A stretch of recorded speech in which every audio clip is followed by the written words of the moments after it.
What is up, guys? It is Azrain here, and you may be wondering why I've taken such a hiatus from playing Magic Arena. And I haven't taken a hiatus from actually playing the game, but I've just taken a hiatus from filming videos. I was just becoming so discouraged with what I was trying to do. If you saw my last video, it was a 3-color, big boy, big mana recursion video, and I did okay on the ranked ladder, but actually making the deck, testing it, and doing all that was so painstaking. And I was trying to move through the rest of the week, trying to make other decks for you guys, just cool decks, budget decks that aren't just the top ones that use all the same mythics over and over again.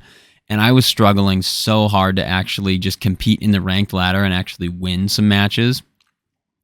It was just no fun to make. It was no fun to try and build around.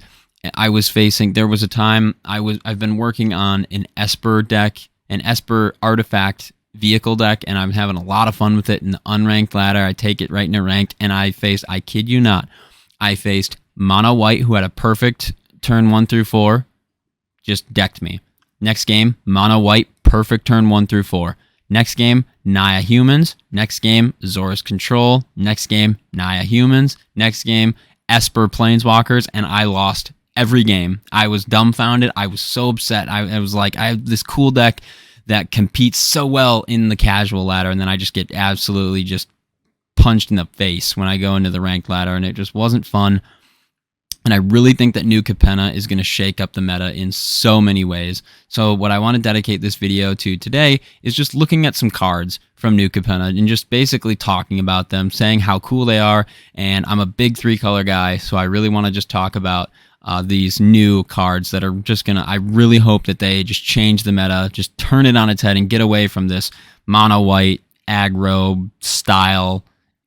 And then the only other style is it's either mega control or just mega aggro, and it's the same cards over and over. And it's been that way for the last 3 set rotations.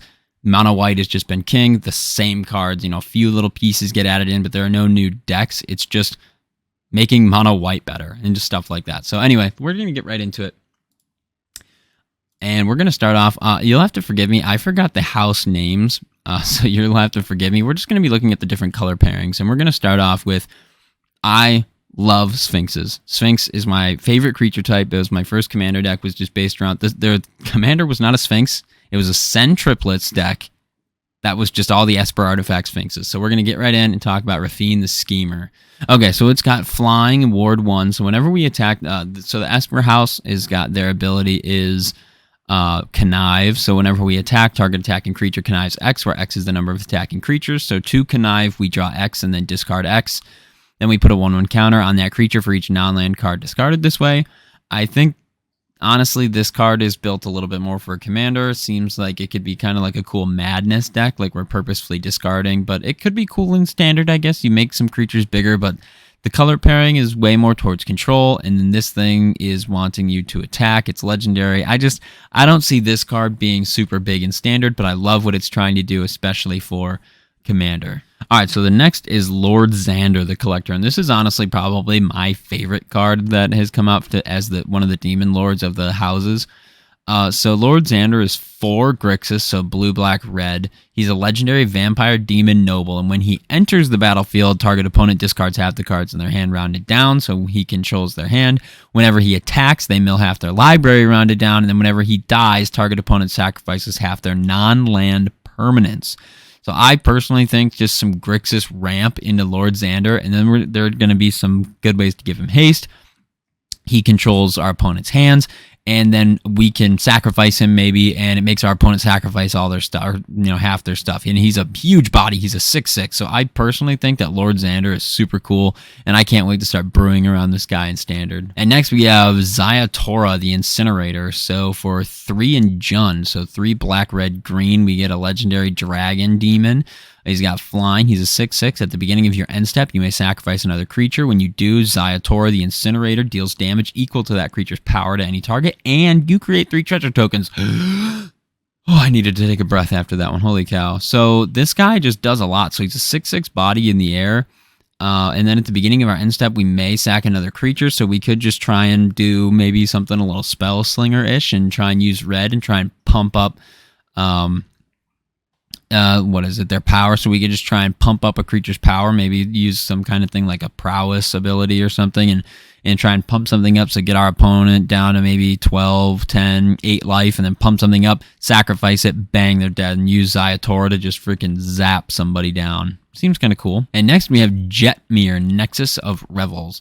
So I've actually seen a lot of hype around Jetmir. A lot of people have been talking about this. I'm not sure how good it's going to do in Standard. I can kind of see this maybe being slotted into Naya humans. It's obviously not a human, it's a cat demon. But creatures you control get 1/0 and have vigilance as long as you control 3 or more. So with the Naya humans or mono white, we're definitely controlling at least 3 humans. It seems pretty good that they would have vigilance. And then the next ability is they get 1/0 and have trample as long as we control 6 or more. And then they get +0 and have double strike as long as we control 9 or more. So we might not get to 9 with all the nice board wipes like Doomscar and Standard, but Jetmir, Nexus of Revels seems to be pretty good for a Naya go-wide strategy, and there's already a strong Naya deck in the format. I think Jetmir could possibly make a pretty good comeback at a pretty good entrance into the format with some tokens. And lastly, for the leaders of the houses, we have Falco Spara, Pact Weaver. So for 4 mana, 1 in Bant, we get a Bird Demon with Flying and Trample at 3/3. Falco Spara, Pact Weaver enters the battlefield with a shield counter on it, and I believe that the shield counters, basically they give the creature indestructible, and then if you, as the player, take damage, or it's if the card takes damage, you remove the shield counter, so they basically just have a one-time protection. It's something like that. You may look at the top card of your library at any time, and you may cast spells from the top of your library by removing a counter from a creature you control in addition to paying its other costs. So I feel like Falco Spara, I can already see a really nice interaction with, well, I guess since we're kind of forced into 3 colors if we want to run this, we can't really run Helana, Elena, Rangers, even though they give counters. I can see Ranger class being in this deck, and especially the Luminarch Aspirant just giving counters. So that actually might just be a strong deck in its own right. I don't know exactly what you're going to be using blue for, but we have things that are going to give counters already, and playing the top card of our library at 4 mana, 3/3 flying, trample, and the deck wants to have counters on stuff. We just want to maybe buff up Falco Spara with the shield counter. It's got trample. We just swing in with our shield counter. We're not really worried if it's going to die. It's got a bunch of counters on it. I feel like this deck could actually start to take form once New Capena releases. All right, so next I just want to look at some stuff that I personally think is interesting. I don't really want to make this video stupid long, and if we want a more concise breakdown, I think I can actually do that. But right now, I just want to, I just wanted to update you guys on why I really haven't been doing anything since I'm waiting for New Capena to come out. I'm saving up my wild cards. I think right now I have 16 rares and I want to say 6 to 8 mythics. So I'm just basically waiting for a really cool deck that I'm excited about to hit the meta, and I'm just going to buy everything. I'm just going to go in for it, and I'm going to get everything I can. So the first card I want to look at is this Titan of Industry. So something for mono green. One of my first decks that actually made it to Mythic on was mono green. So I want to give it its due diligence here and talk about this giant 7 mana, 4 colorless green, green, green. It's got Reach, Trample, 7/7. When Titan of Industry enters the battlefield, you choose 2. So we destroy a target artifact or enchantment. Target player gains 5 life. We create a 4/4 Rhino creature token. Or we put a shield counter on a creature we control. So, I mean, green, stompy, rampy, reach, trample, 7/7. It seems like a lot of mana. Green isn't really been known lately in the meta to just ramp super hard. Usually we stop at 4 mana with green, but I just thought it was interesting. Maybe there's going to be a new green deck that just ramps super hard to hit Titan of Industry. It's not legendary, so we can cast 4 of these if we can draw them. So just wanted to talk about this kind of cool card that hopefully maybe it will bring mono green back into relevancy in Standard. Next, I want to talk about Tenacious Underdog. So this thing's got Blitz for 4 mana, 2 black, black. But let's back up a second. So Tenacious Underdog is 1 and a black for a 3/2. So the Blitz, you may pay 4 mana, 2 black, black, and pay 2 life. If you cast the spell for its Blitz cost, it gains haste, and when this creature dies, draw a card. Sacrifice it at the beginning of the end step, the next end step. So if it doesn't die in combat, we're going to sacrifice it anyway. So a 3/2 for 4 mana and 2 life doesn't really sound that great, but a 3/2 for 2 mana that says you may cast Tenacious Underdog from your graveyard using its Blitz ability. I think this thing is going to be... I almost feel like this is going to be a sleeper card in the set. Like, it's just kind of like, it's not a lot, doesn't get a lot of attention right away. And I think one deck is going to kind of break this card and really bring it, on turn 2, you play a 3/2, you block with it, you take something with it, and then on turn 4, when you have the mana, you basically just keep blitzing this thing out of your graveyard, drawing cards. Maybe this is in a life gain deck, so paying the 2 life doesn't really matter. And then when we can hit that 4 mana consistently, we're just bringing this thing back, giving it haste, attacking in, not caring if it gets blocked, it dies, we draw a card. And I can just see that cycle getting really powerful. All right, so the next card is going to be Gala Greeter. So for 2 mana, we get a 1/1, so 1 and a green. Now this card has Alliance. Whenever another creature enters the battlefield under our control, we choose one that hasn't been chosen this turn. So if we have 3 creatures enter the battlefield, we can do all 3. So we put a 1/1 counter on Gala Greeters, we create a tapped treasure token, or we gain 2 life. So if we can hit all 3 of these, maybe we can finally make that mono green ramp deck that I was talking about for the giant 7 mana green Titan. So that's when a creature enters. That's not when we cast. So if we create a token somehow, we get a treasure token that we can untap with next turn. And if we get another creature that enters, we can put a 1/1 counter. So we can just grow this thing, get more mana, and stay in the game by getting 2 life. I think Gala Greeters being especially 2 mana, super affordable, comes down really early to really get a benefit off of all of these. Now, another card that I think is honestly there are going to be certain decks that are just completely based solely around this card. So this is Devilish Valet at 2 and a red. So for 3 mana in total, it's got Trample and Haste, and it's a 1/3. So it also has Alliance. Whenever another creature enters the battlefield under your control, double Devilish Valet's power until end of turn. So you can imagine making tokens, casting really cheap creatures. This thing has Trample and Haste, so it's out, turn 3, turn 2 if we ramped. I don't know. It's out, and we just cast let's say it's turn 4. We have 4 mana. We cast 4 1-mana creature spells. I don't know. So it goes 1. First creature enters. It goes from a 1/3 to a 2/3. Then our second creature enters, and it goes to a 4/3. Then our third creature enters, and it goes to an 8/3. And then our fourth creature enters, it goes to a 16/3 with Trample.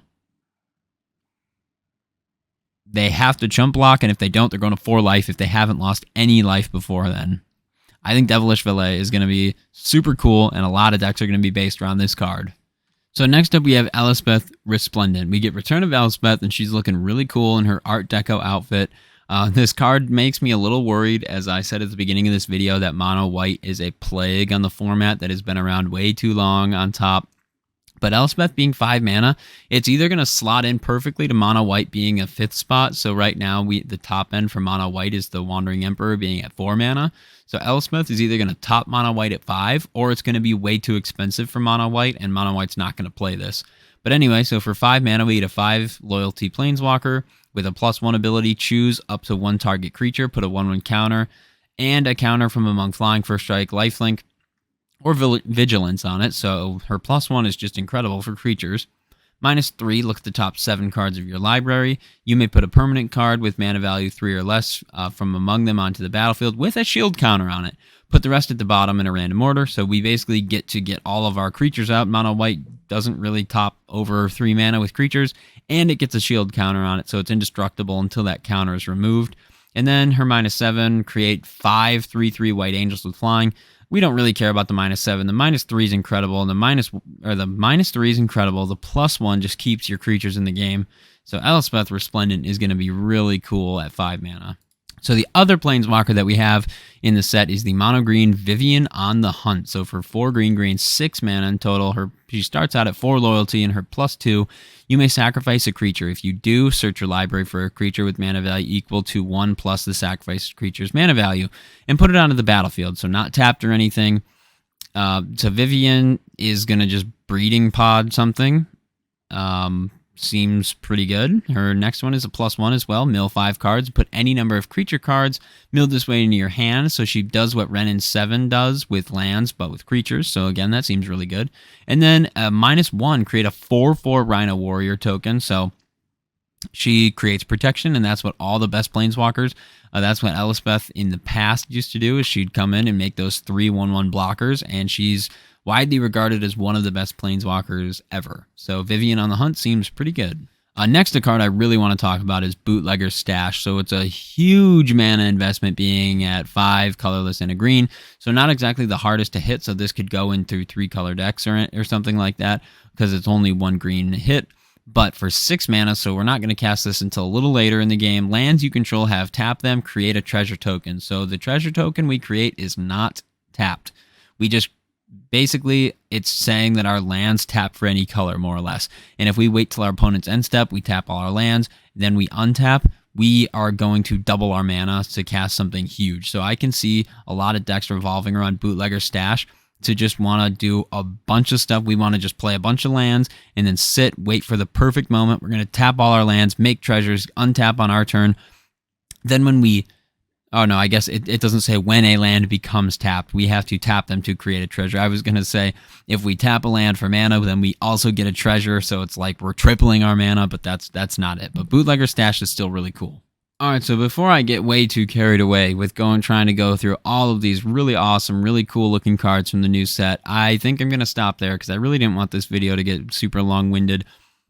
But that's just some of the reasons why I think that new Capena is going to shake up the meta in a lot of ways. I obviously didn't get to read any of the secondary 3-color cards or any of their enchantment series or any of the sorceries, the other rare creatures. I just didn't want to bore you. This isn't really supposed to be a deck or a set breakdown or anything, but just to run through some of the reasons why I'm excited for new Capena and why I think 3-color decks are going to come back. And I think that these cards just offer a lot of different avenues to build rather than in the current meta where you're either building mono white aggro, humans aggro, or just some variation of control.